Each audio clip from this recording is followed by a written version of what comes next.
Hi, I'm Brandon with Vivo, and in this video I'll show you how to change out the fuse in your cotton candy machine. Now first and most importantly, the power will need to be unplugged from the machine to avoid any injuries from electrical shock while you're working on it. To replace the fuse, first unscrew the fuse cap from the front of the machine and pull the cap off. If the fuse comes out with the cap, simply pull it out from the cap, and if it's left in the machine, then you can use tweezers or needle nose pliers to grip it and pull it out. The fuse is a common F15A 250V, 1 1/4 inches long.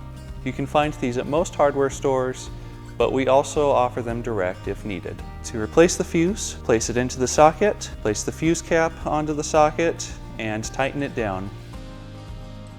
And that's all there is to it. If you have any questions or concerns, please feel free to contact our customer support team and we'll be happy to help. Thank you for watching.